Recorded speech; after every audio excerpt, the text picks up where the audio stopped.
बिस्मिल्लाहिर्रहमानिर्रहीम। अस्सलाम वालेकुम क्लास, कैसे हैं आप लोग।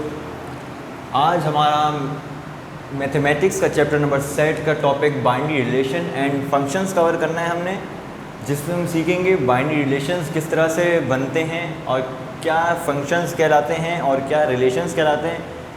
काफ़ी डिफ़िकल्टीज़ इस चीज़ में आती हैं कि रिलेशन और फंक्शन में डिफरेंस क्या है। तो आज हम यही सारी जो प्रॉब्लम्स हैं इनको डिस्कस करेंगे और आगे सामने क्लियर कर देंगे कि ये सारी चीज़ें रिलेशन और फंक्शन बेसिकली होते क्या हैं। तो हमारे ये दो टॉपिक इस चैप्टर नंबर 7 के अंदर बहुत ज़्यादा इम्पॉर्टेंट हैं हमारे लिए, और बोर्ड के पेपर में भी अक्सर इस तरह के सवालात MCQs में भी आ सकते हैं और CRQs में भी आ सकते हैं। ठीक है, तो हमने इस तरह से पढ़ना है कि हमें बोर्ड की तैयारी अच्छे से हो जाए। तो बोर्ड पे मैंने आपके सामने बाइनरी रिलेशंस को बयान किया हुआ है, तो आइए देखें बाइनरी रिलेशन क्या होते हैं। तो सबसे पहले बाइनरी रिलेशन के मैं आपको डेफिनेशंस बता दूं।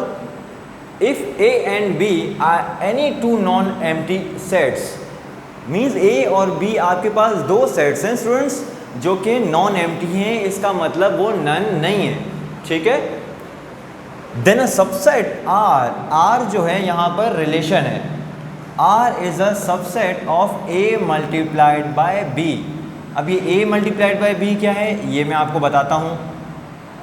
R रिलेशन है, बाइनरी रिलेशन की बात हो रही है, तो R हमारे पास रिलेशन है। रिलेशन क्या है? A मल्टीप्लाइड बाय B में से निकला है। ठीक है, is called binary relation from set A into set B। अब आपका ये सवाल है कि sir A multiplied by B होता क्या है। तो बच्चों इस वजह से मैंने आपके सामने मेंशन की ये है कार्टेशियन प्रोडक्ट की डेफिनेशन। जो A मल्टीप्लाई B है ये हमारे पास कहलाता है कार्टेशियन प्रोडक्ट। ठीक है स्टूडेंट्स, कार्टेशियन प्रोडक्ट क्या है?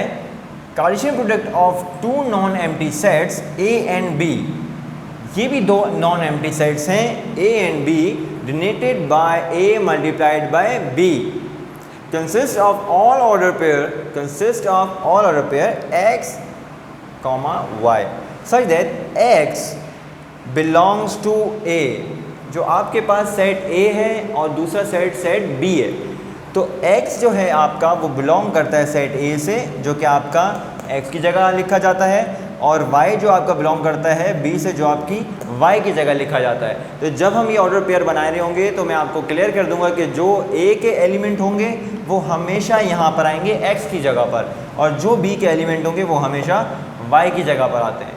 तो मैं कुछ एग्जाम्पल से भी आपको शो करता हूँ कि कार्टेशियन प्रोडक्ट की एग्जाम्पल देता हूँ और उसको बयान करते हैं कि कैसे वे सॉल्व किए जाते हैं। तो देखें, let suppose we have set A is 1, 2 and 3। A is 1, 2 and 3। We have 3 element in set A। Set A belongs to X। X की जगह पर जो हम ऑर्डर पेयर बनाएंगे वहाँ X की जगह पर हमारा एलिमेंट A के आएंगे। Then we have B, set B which is equals to 2, 3 and 4। Clear? ये 2, 3, 4 भी आपको कंफ्यूज कर देगा, यहाँ 2 है और 3 भी है, तो मैं यहाँ पर A, B, C आपके सामने ले रहा हूँ। Okay, A, B and C।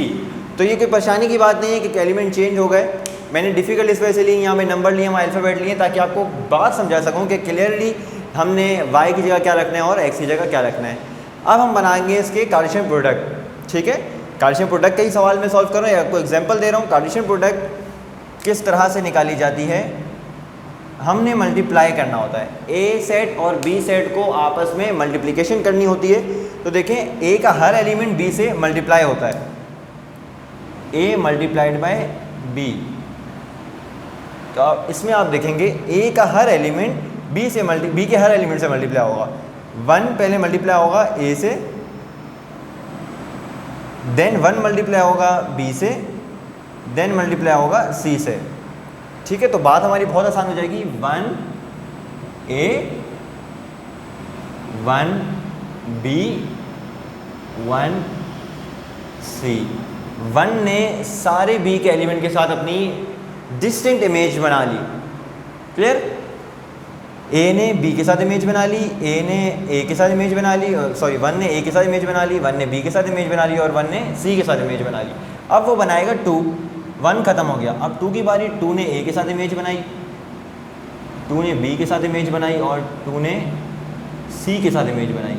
इसी तरह 3 भी बनाएगा ए के साथ, बी के साथ और सी के साथ। तो बच्चों यहाँ आपको बात क्लियर हो गई होगी कि कार्टेशियन प्रोडक्ट बेसिकली मल्टीप्लाई जो करता है वो किस तरह से करता है। क्लियर? ये हो गई कार्टेशियन प्रोडक्ट की बात एग्जाम्पल के साथ कि आपने ए और बी। अब आप देखें कि जो ये 2 ऑर्डर पेयर, ये सारे ऑर्डर पेयर बने, हर ऑर्डर पेयर में एक्स भी है और वाई भी है। तो एक्स, लेट सपोज मैं बात करता हूँ सबसे लास्ट इसकी ऑर्डर पेयर की 3A। तो 3 जो बेसिकली है वो x है और x बिलोंग करता है A के सेट में से, 3A के सेट में है x।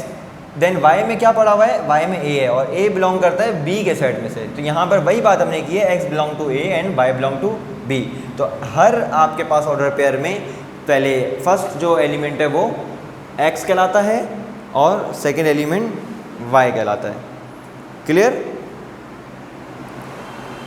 एक्स वाई की एग्जाम्पल देने के बाद मैं चलूँगा आपके पास रिलेशन के ऊपर वापस। अब रिलेशन बनाएंगे कैसे? सबसे पहले हमने रिलेशन में सीखना है डोमेन और रेंज क्या होती है। ऑलराइट,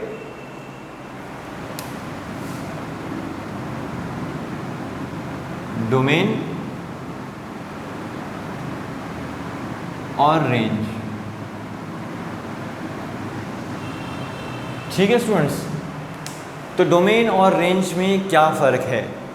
तो बच्चों जो डोमेन हमने यहाँ पर सीखा था कार्टेशियन प्रोडक्ट में x और y, बेसिकली x और y जो है हमारे डोमेन एंड रेंज कहलाते हैं in relation, in binary relation. ठीक है, तो यहाँ पर वही चीज़ है, डोमेन ऑफ रिलेशन और रेंज ऑफ रिलेशन।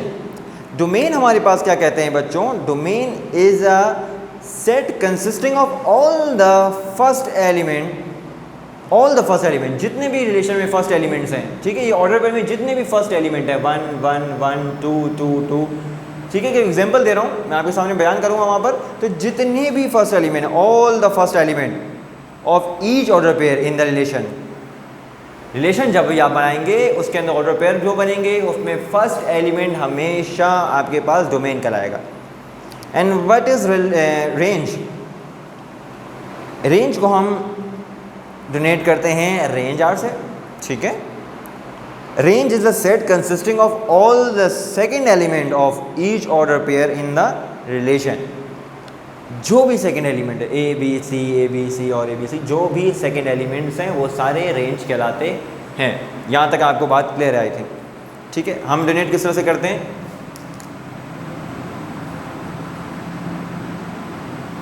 डोम नहीं होता, वो डोमेन होता है, डोमेन रिलेशन। और रेंज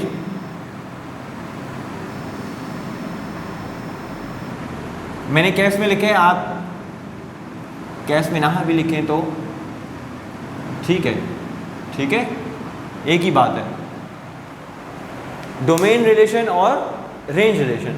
रिलेशन में डोमेन क्या है और रिलेशन में रेंज क्या है, ये आपको डोमेन और रेंज में पता चलता है। ठीक है, जितने भी रिलेशन में आप ऑर्डर पेयर बनाएंगे उसमें फर्स्ट एलिमेंट डोमेन कहलाएगा, सेकंड एलिमेंट रेंज कहलाएगा। यहाँ तक बात क्लियर? ठीक है। अच्छा, रिलेशन क्या होते हैं? अब मैं रिलेशन में बात कर रहा हूँ। रिलेशन क्या होते हैं? जब भी आप एक सेट ले लेता हूँ मैं, let suppose A is equals to 1 and 2 and b is equals to a and b. Let's suppose we have a side is 1 and 2 and b side is a and b. इसमें मैं निकालूंगा आपके सामने relation. तो देखिए बेटा, relation R1 पहला relation में निकाल रहा हूँ विच इज़ 1a। खत्म, मैंने इतना सा निकाला, उसमें से कुछ बच गया था वो मैं निकाल लिया। 1 और a, ये पहला रिलेशन है। मैं दूसरा रिलेशन भी निकाल सकता हूँ, रिलेशन बहुत बनेंगे। ठीक है, एलिमेंट पे डिपेंड करता है। एलिमेंट हमारे पास कम है तो कम रिलेशन बनेंगे, कुछ ज़्यादा एलिमेंट है तो बहुत ज़्यादा एलिमेंट बनेंगे, रिलेशन बनेंगे। अब रिलेशन 2 क्या बना रहा हूँ मैं, देख लें गौर से। रिलेशन 2 में बना रहा हूँ 1b से, दूसरा रिलेशन है। तीसरा रिलेशन में आपके सामने बना रहा हूँ, ये सारे रिलेशन है। उन्होंने बोला क्या है, रिलेशन की डेफिनेशन ही क्या है? सबसेट आर जो रिलेशन है वो सबसेट है ए मल्टीप्लाइड बाय बी का। अब ये सारे ए मल्टीप्लाइड बाय बी तो हो रहे हैं, 1a से होता है 1b से होता है, हमने यहाँ पर सीखा आपके सामने, ठीक है। तो ये सारे मल्टीप्लिकेशन तो हो रहे हैं, लेकिन उसका जो जितने भी मल्टीप्लिकेशन है, ये सारे मल्टीप्लिकेशन है, इसका सबसेट। सबसेट का क्या मतलब, इनमें से मैं कुछ निकाल लूँ, कुछ ना निकालूँ, सारे निकाल लूँ, 2 निकाल लूँ, 5 निकाल लूँ, जितने भी निकाल लूँ सारे सबसेट कहलाएंगे, और वो सबसेट कहलाएंगे रिलेशन। समझ में आ गई बात, ठीक है। तो अब मैंने यहाँ से निकाला है 1 और a, इसके कार्टेशियन प्रोडक्ट क्या बनेगा, कार्टेशियन प्रोडक्ट क्या बनेगा इसका कार्टेशियन प्रोडक्ट बनेगा a multiplied by b is equals to 1a 1b 2a and 2b। समझ में आ गई बात। चार इसके प्रोडक्ट बनते हैं, लेकिन मैंने यहाँ पे रिलेशन में एक ही लिया है, मुझे एक ही चाहिए था, मैंने एक लिया है। यहाँ पर भी मैंने एक ही लिया है। अगले में मैं आता हूँ, मैंने 2 ले लिए, 1a and 1b which is a different relation. R1 this, R2 this, R3 this, R4 कुछ होगा, R5 कुछ होगा, ये सारे रिलेशन है। लेकिन अगर मैं एक रिलेशन ऐसा बना दूं, रिलेशन तो आपको समझ में आ गई बात कि ये सारे रिलेशन कहलाएंगे। मैं कुछ भी ले लूँ यहाँ से, एक ऑर्डर पे ले लूँ, 2 ऑर्डर पे ले लूँ, 3 ऑर्डर पे ले लूँ, ये सारे रिलेशन कहलाएंगे। लेकिन सर रिलेशन तो आ गए, अब आते हैं फंक्शन पर। हमारा टॉपिक यही है बाइनरी रिलेशन एंड फंक्शंस, तो मैं फंक्शंस पे अब मूव कर रहा हूँ। रिलेशन यहाँ तक सारे हो गए, लेकिन एक ऐसा रिलेशन होता है जिसमें हम सारे एलिमेंट लेते हैं, 1a से और 2b से, ठीक है। 1 को a से कर दिया, 1 को b से नहीं किया, 1 को a से किया, 1 को a से मल्टीप्लाई करवाया, 2 को b से मल्टीप्लाई कराया, ठीक है। तो जैसे ही मैंने ये बनाऊंगा तो ये मेरे पास रिलेशन भी है और ये मेरे पास फंक्शन भी है, ठीक है स्टूडेंट्स। ये मेरे पास फंक्शंस भी है। फंक्शंस कैसे होता है ये मैं आपको बयान कर देता हूँ, आपके सामने डेफिनेशन लिखूंगा ताकि आपको क्लियर हो जाए बातें कि हमारे पास फंक्शंस क्या कहलाते हैं, ठीक है students. So here we have a function definition. Function is if a and b are two non-empty sets, then relation f is a function a into b is called a function if a condition है domain function is a, जो domain होगा वो a होगा। Second one is all x, ये sign show करता है all x belongs a, ये sign show करता है belongs, all x belongs a, her x a से बिलोंग करता होगा। यहाँ पर मैंने आपको बात क्लियर की थी, हर x a से बिलोंग करता होगा। We can associate some unique image element y is equals to f(x) belongs to b, जो कि y होगा वो फंक्शन में b होगा और हर रिलेशन की यूनिक इमेज बनेगी। क्या मतलब यूनिक इमेज बनेगी, मतलब ये बच्चों कि मैंने a को 1 को a से किया था, 1 को b से नहीं किया था। जैसे ही मैं 1 को b से करूँगा वो फंक्शन नहीं कहलाएगा, ठीक है, वो रिलेशन कहलाएगा। 2 को मैंने b से किया, 2 को b से ही किया, 2 को a से नहीं किया, ठीक है। a से भी कर देता तो भी करता। अब आपको एक बात समझाता हूँ, मैंने सेट लिया था आपके सामने, a12 लिया था और a b लिया था, क्लियर। अब मैं आपको सामने इसका लिखने का अंदाज़ चेंज कर रहा हूँ, a12 b a and b। अब आपको बात ज़्यादा क्लियर हो जाएगी कि फंक्शन क्या है। मैंने a को 1 के साथ और 2 को b के साथ, this is called function. Her element ने हर एलिमेंट के साथ एक डिफरेंट इमेज बना ली। कौन सा फंक्शन है मैं बात करता हूँ उसके ऊपर, फंक्शन की टाइप्स पे आऊँगा तो मैं आपको बयान करूँगा क्या फंक्शन है, कौन सा फंक्शन है, क्या कहते हैं। अभी सिर्फ मेरे ये समझाने का मकसद है कि आपको फंक्शन किसे कहना है, आपको रिलेशन किसे कहना है। जब मैं 1 को a के साथ कर रहा हूँ, 2 को b के साथ कर रहा हूँ, दोनों एलिमेंट इंगेज हैं दूसरे एलिमेंट्स के साथ, तो ये फंक्शन है। फंक्शन की बेसिकली मकसद ये होता है कि आपने डोमेन को फिल करना होता है। डोमेन पूरा होगा फिल तो आपका वो फंक्शन कहलाएगा। लेट्स सपोज मैंने सिर्फ a = 1 लिखा था, सबसे पहले a = 1 लिखा था, इसमें डोमेन पूरा तो फेल नहीं है, सिर्फ 1 के साथ रिलेशन बना हुआ है, 2 के साथ रिलेशन ही नहीं बना हुआ। इसका मतलब ये फंक्शन नहीं कहलाएगा, ये रिलेशन कहलाएगा। ठीक है, अगर मैं 2 के साथ भी कर दूं रिलेशन और 1 के साथ भी कर दूं, ये मेरे पास फंक्शन कहलाएगा। बात क्लियर है? अब मैं इसको यहाँ से इसके साथ मैच कर दूं, ये भी फंक्शन कहलाएगा। बी के साथ मैच कर दूं, वो भी फंक्शन कहलाएगा। लेकिन शर्त सिर्फ यही है कि आपने ए वाले सारे एलिमेंट को रिलेट करना है किसी न किसी के साथ। ठीक है, तो ये हमारे पास फंक्शन कहलाता है। यहाँ तक हर बच्चे को मेरे ख्याल से बात क्लियर हो चुकी होगी। अब मैं फंक्शन की टाइप्स पे आता हूँ। ठीक है, एक और बात आपको नोट करवा दूँ कि हर रिलेशन फंक्शन नहीं होता, लेकिन हर फंक्शन रिलेशन होता है। ठीक है, ये अपने पास नोट डाउन कर लें, every function is a relation. मैं आपके सामने लिख रहा हूँ यहाँ पर, every function is a relation.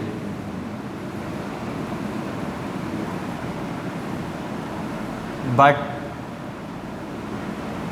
Every relation is not a function.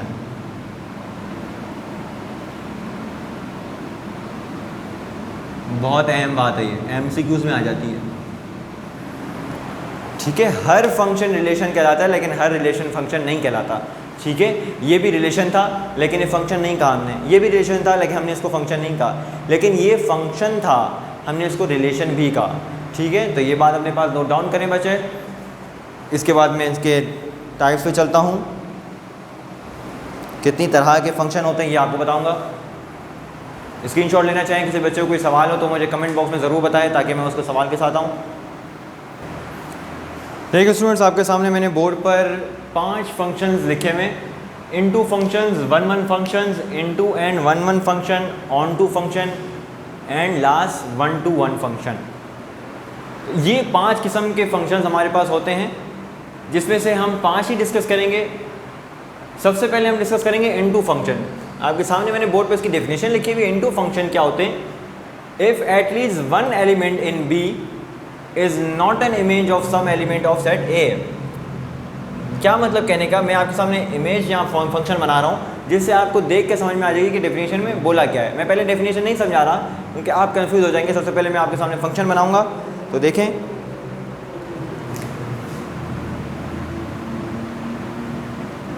एक सेट हमारे पास सेट ए होगा, एक सेट हमारे पास सेट बी होगा, जिन दोनों में रिलेशन बनेंगे और वो रिलेशन फंक्शन कहलाएगा। ठीक है,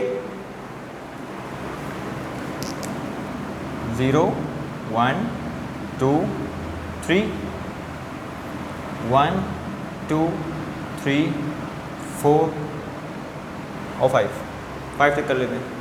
0 1 2 3 एंड 1 2 3 4 5।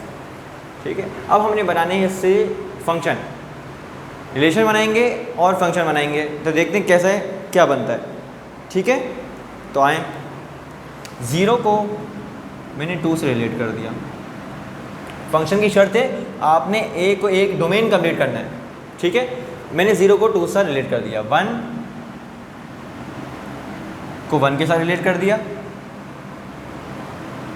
2 को 4 के साथ रिलेट कर दिया, और 3 को भी 4 के साथ रिलेशन बना दिया। ठीक है स्टूडेंट्स,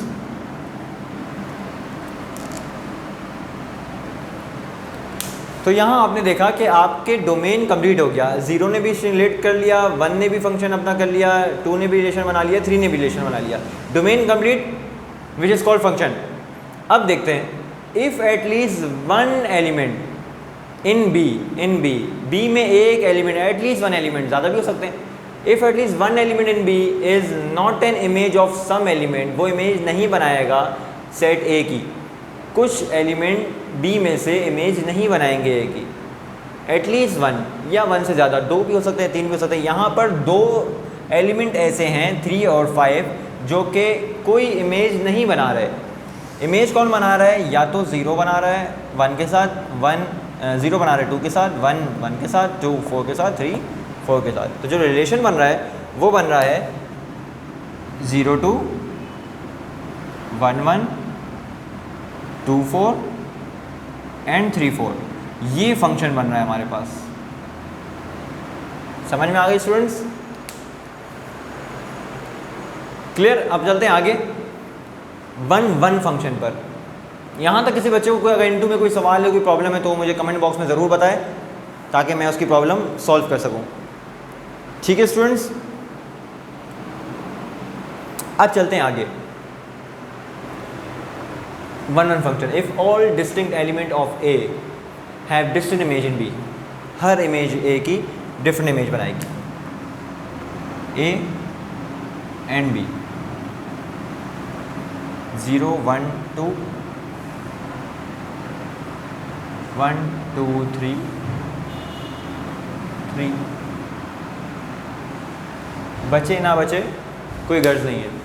ठीक है, इन्होंने बोला है जो 4 भी आप मेंशन कर सकते हैं, 5 भी कर सकते हैं, कुछ भी यहाँ मेंशन नहीं है।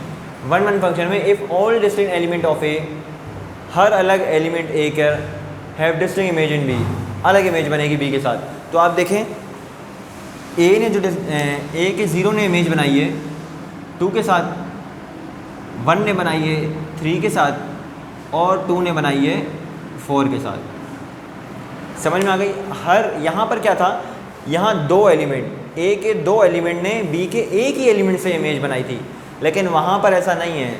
0 से 2 है, 1 से 3 और 2 से 4। हर एलिमेंट ऑफ ए ने हर बी के एलिमेंट से एक अलग यूनिक इमेज बनाई है। तो ऐसे फंक्शन को जब भी कोई फंक्शन यूनिक इमेज बनाएगा, अलग डिस्टिंक्ट इमेज बनाएगा और उसमें बचना ना बचना मैटर नहीं करता, ये हमारे पास 1-1 फंक्शन कहलाएगा। समझ में आ गई बात? ठीक है, ये नहीं भी होता, सिर्फ ऐसा फंक्शन होता तब भी वो 1-1 कहलाता। ठीक है, मैंने इसीलिए रखा ताकि आपको बात समझ में आ जाए, क्लियर हो जाए कि क्यों हो रहा है। ठीक है, ये 1-1 फंक्शन है, ना भी हो तब भी 1-1 फंक्शन कहलाएगा।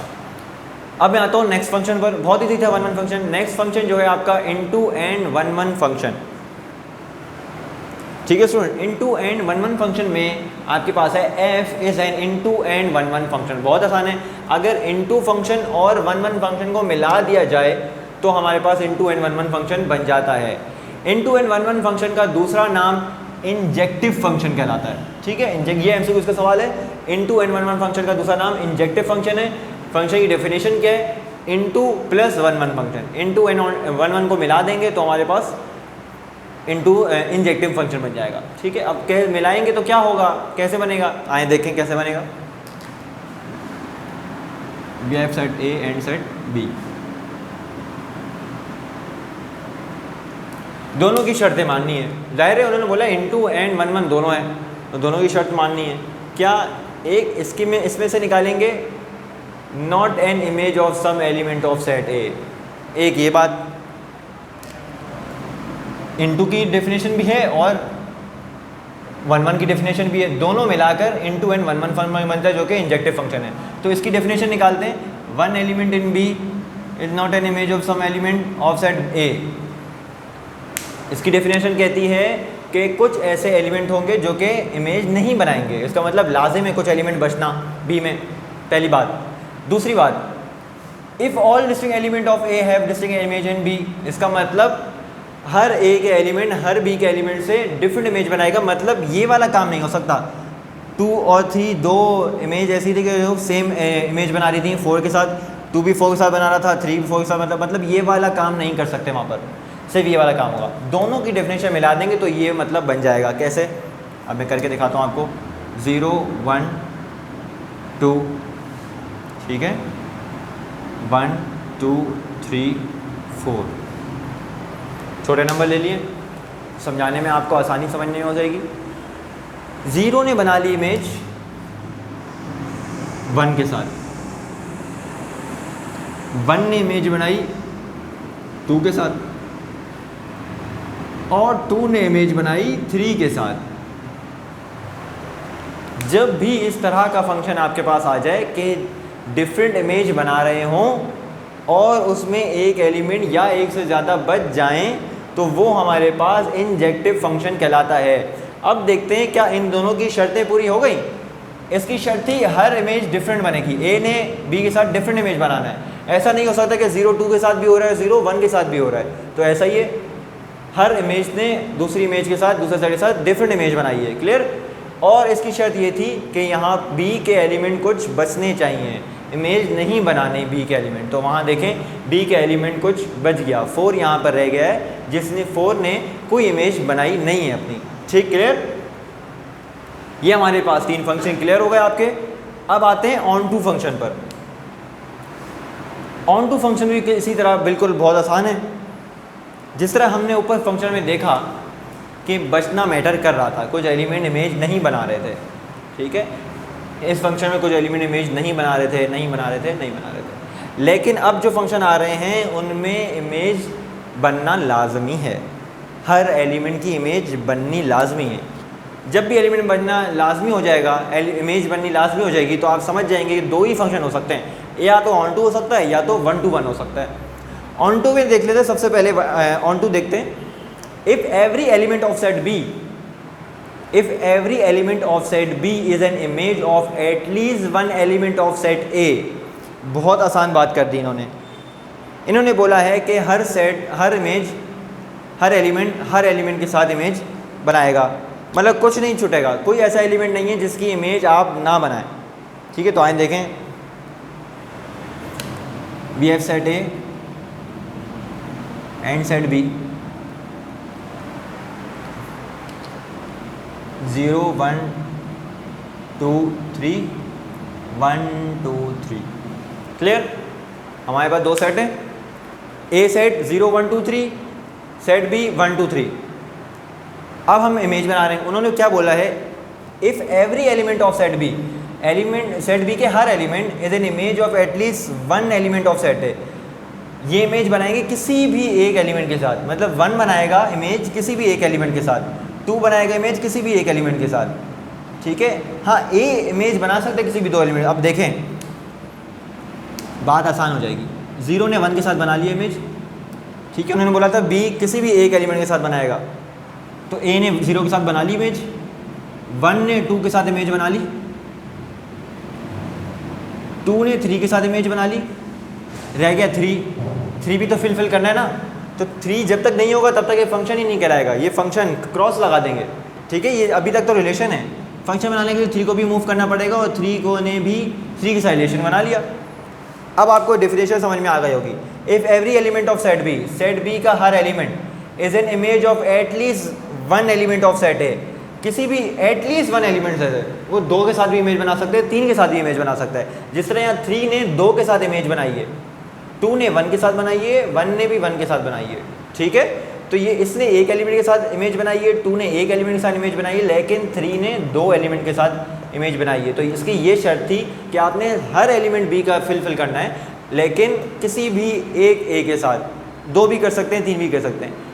ऑन टू फंक्शन का दूसरा नाम सरजेक्टिव फंक्शन। वहाँ हमने सीखा था इंजेक्टिव फंक्शन, ऑन टू में हमने सीखा है ऑन टू को कहते हैं सरजेक्टिव फंक्शन। क्लियर? बहुत आसान है ऑन टू फंक्शन। इसके बाद मैं मूव करूँगा 1 to 1 फंक्शन पर। क्लियर? 1 to 1 फंक्शन क्या कहते हैं? 1 to 1 फंक्शन है if function f is 1 and onto is called 1 to function. इसका मतलब 1 function means 1 function, and onto function को मिला दिया जाए, 1 फंक्शन और ऑन टू फंक्शन को मिला दिया जाए तो बच्चों आपके पास 1 to 1 फंक्शन बन जाएगा। अब मिलाने की शर्तें देखते हैं। पहली चीज़, if all different element of A have different element of B, हर इमेज दूसरी इमेज के साथ डिफरेंट इमेज बनाएगी, डिस्टिंक्ट इमेज बनाएगी। मतलब ये वाली चीज़ नहीं हो सकती। जिस तरह मैंने आपको इनटू एंड 1 फंक्शन में बताया था कि आपने इनटू फंक्शन की ये चीज़ नहीं कवर करनी। वहाँ पर हर एलिमेंट डिफरेंट इमेज बना रहा है। तो 0 ने 1 के साथ बनाया, 1 ने 2 के साथ बनाया, 2 ने 3 और 3 ने 3, ये चीज़ नहीं कर सकते। 2 ने 3 और 3 नहीं कर सकते। ठीक है, 2 इमेज नहीं बनाएगा, हमेशा अलग इमेज बनाएगा। ऐसे 1 2 के साथ, 1 3 के साथ, 2 4 के साथ। ठीक है, एक बच भी जाए मैटर नहीं करता, लेकिन वहाँ पे बचना नहीं चाहिए, ये भी तो शर्त है। ठीक है, तो आए देखें इसका एलिमेंट बनाते हैं। A and B, set A 0 1 2, set B 1 2 and 3। Clear? सब एक दूसरे से अलग इमेज बनाएंगे, कोई किसी से मिलती जुलती इमेज नहीं बना सकता, अलाउ नहीं है इनको। 1 to 1 फंक्शन कितना आसान हो गया। 1 to 1 से एक इमेज बनेगी, बस एक एलिमेंट के साथ इमेज बनाएगा। 0 ने 1 के साथ बनाई, 1 ने 2 के साथ बनाई, 3 ने 3 के साथ बनाई, लेकिन डिफरेंट एलिमेंट है और कोई एलिमेंट बचा भी नहीं, क्योंकि इन्होंने बोला था कोई एलिमेंट नहीं बचेगा, एटलीस्ट 1 एलिमेंट ऑफ सेट है, ठीक है, किसी न किसी एक के साथ बनानी लाजमी है। अब आप पूछेंगे सर 1 to 1 फंक्शन और इंजेक्टिव फंक्शन में फ़र्क क्या है, ये भी अलग अलग बना रहे हैं, ये भी अलग अलग है। तो बेटा गौर से आप दोनों फंक्शन को देखें, इसमें एक एलिमेंट बच रहा है, एक या एक से ज़्यादा बच सकते हैं, लेकिन इसमें कोई एलिमेंट ऐसा नहीं है जो बच जाए। आसान बात कि इसमें ऐसे एलिमेंट हैं जो बी इमेज नहीं बना रहा, बाकी एलिमेंट इमेज बना रहे हैं, बी का एक एलिमेंट ऐसा है या एक से ज़्यादा एलिमेंट ऐसे हैं जो कि कोई इमेज नहीं बना रहा। लेकिन 1 to 1 फंक्शन में सारे एलिमेंट ऐसे हैं, मस्ट है ये बात, सारे एलिमेंट ऐसे हैं जो कि कोई ना कोई इमेज ज़रूर बनाएंगे। तो 1 to 1 फंक्शन का दूसरा नाम बाइजेक्टिव फंक्शन। तो आपके 3 तरह के फंक्शन हमने देखे हैं, इंजेक्टिव फंक्शन, सर्जेक्टिव फंक्शन और बाइजेक्टिव फंक्शन। सारे बहुत आसान हैं, 5 के 5 हमने फंक्शन आज सीखे। हमने 5 फंक्शन सीखे, into function, 1 function, into 1 function, onto function and 1 to 1 function. यहाँ हमारा फंक्शन का टॉपिक ख़त्म होता है। किसी बच्चे को यहाँ तक किसी भी फंक्शन में या रिलेशन में कोई सवाल, कोई डिफ़िकल्ट पेश आ रही है तो आप कमेंट में ज़रूर पूछें मुझसे, ताकि मैं आपको इसका जवाब दे सकूँ। ठीक है स्टूडेंट्स, तो यहाँ मैं अपने टॉपिक को वाइंड अप करूँगा। मैंने हर चीज़ आपसे डिस्कस कर ली, हर फंक्शन डिस्कस कर लिया, बहुत डीप में जाके डिस्कस किया है। ठीक है, तो यहाँ मैं अपने फंक्शंस चैप्टर को टॉपिक को वाइंड अप करते हैं, बाइनरी रिलेशन एंड फंक्शन को। जब तक के लिए मुझे इजाज़त दें, अपना ख्याल रखें, अल्लाह हाफ़िज़।